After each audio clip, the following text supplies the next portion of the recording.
¿Qué tal? Buenos días, amigos. Feliz domingo. Bienvenidos a un capítulo más de nuestro portal de filosofía. Seguimos con el libro de Michel Foucault, Historia de la locura en la época clásica. Bien, hoy vamos a hablar de un proceso. Ya dedicamos en realidad un vídeo a ello. Le llamamos el gran encierro. Eh, y de ello es de lo que vamos a hablar. Es un proceso que ocurre en Europa occidental en los siglos XVII y XVIII, en toda Europa occidental, pero quizá digamos especialmente en Francia. Se trata de un proceso histórico por el cual todos los locos, los mendigos, los vagabundos y todos aquellos considerados desviados, considerados peligrosos, eran recluidos en instituciones específicas. Estas instituciones son las casas de correcciones y son los hospitales generales. El objetivo de Foucault es mostrar cómo esta práctica no responde a criterios médicos. Esto vendrá ya luego con el nacimiento de la psiquiatría moderna, con la medicalización de la psiquiatría más adelante, sino a un orden social y político que busca organizar y controlar a quienes se percibe como anomalías. Bien, Foucault define el gran encierro como una medida colectiva de segregación destinada a reunir a todos aquellos, digamos, que el orden social considera peligrosos, inútiles y anómalos. Este proceso tiene dos dimensiones, una dimensión espacial y podríamos decir una dimensión conceptual. Una dimensión espacial porque los individuos son internados en hospitales generales o casas de corrección, como ya he dicho, y una dimensión conceptual porque la sociedad decide quién es loco, quién es marginal, creando por lo tanto una frontera entre la razón y la sinrazón, entre la razón y la locura. El gran encierro, por lo tanto, no busca, y esta es la clave, curar, busca clasificar y dominar.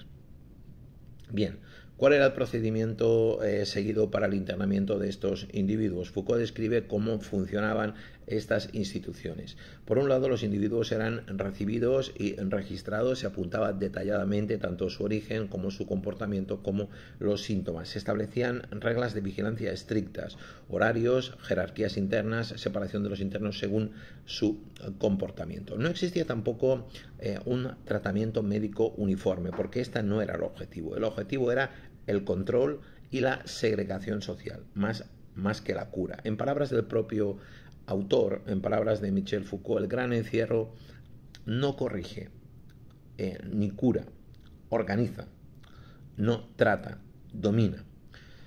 ¿Cuál es el rol que van a seguir estas instituciones? Los hospitales generales y las casas de corrección funcionaban como en la práctica como dispositivos híbridos, es decir, combinaban elementos de hospicio, de cárcel y también de centro, vamos a llamarlo así, moralizador. Se convertían, por lo tanto, en centros, se convertían en espacios, se convertían en dispositivos de observación y de administración.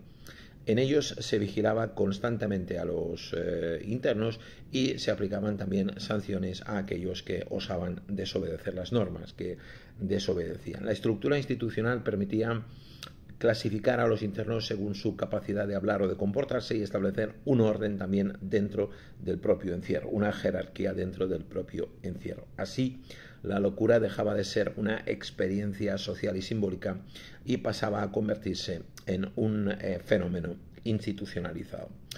Este capítulo introduce diferentes conceptos esenciales. Por un lado, exclusión. Vamos a ocuparnos de estos conceptos que son los siguientes: exclusión, institución, clasificación y vigilancia. Vamos a ocuparnos del primero. Exclusión. Efectivamente, el loco, el mendigo, el diferente, el marginado, el desviado, es separado de la sociedad y definido en contraste con la razón, siempre con referencia a la razón. Institución. El hospital general, las casas de corrección, el hospital general no es solo un espacio físico, es también, lo hemos dicho y repetido por activa y por pasiva, un mecanismo de control social. Clasificación. Se organiza a los internos según su comportamiento y según su capacidad de comunicación, es decir, se establece una jerarquía interna. Y también vigilancia.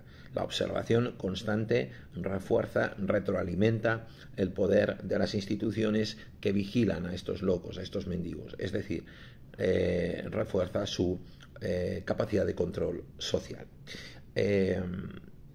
La vigilancia sería el último punto.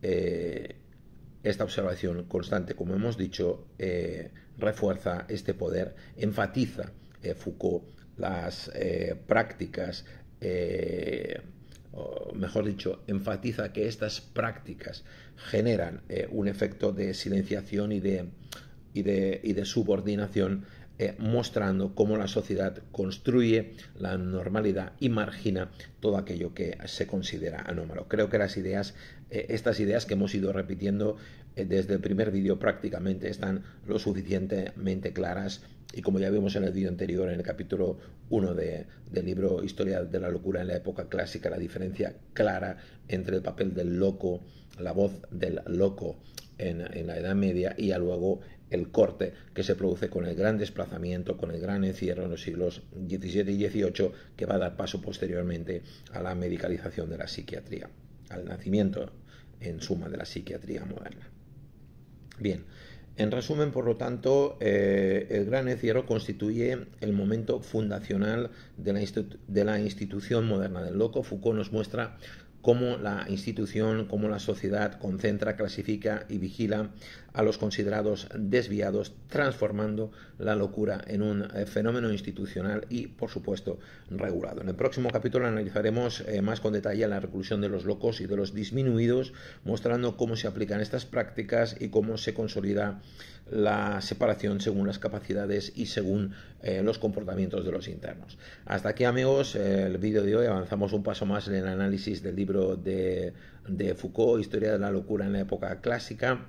Como siempre os digo, tenéis a vuestra disposición el botón de suscripción, es tan sencillo como apretarlo, y con este sencillo gesto, que es absolutamente gratuito, altruista, pues estáis también alimentando un canal que espero, a los que me seguís habitualmente, que os aporte algo a vuestras vidas, y bueno, sobre todo eso, la capacidad de incidir en la reflexión interna, en el trabajo que hacéis con vosotros mismos a partir de estos textos que pongo como material bruto, como material para que los vayáis trabajando, vayáis investigando y vayáis realizando vuestra propia lectura de Foucault, vayáis reapropiándonos también del autor a partir de vuestro propio universo interno. Bien, si os ha gustado el vídeo, por favor, dale también like y activad, todos aquellos que estáis en YouTube, la campana de notificaciones si queréis estar al tanto de cualquier novedad. Nos vemos en el próximo vídeo.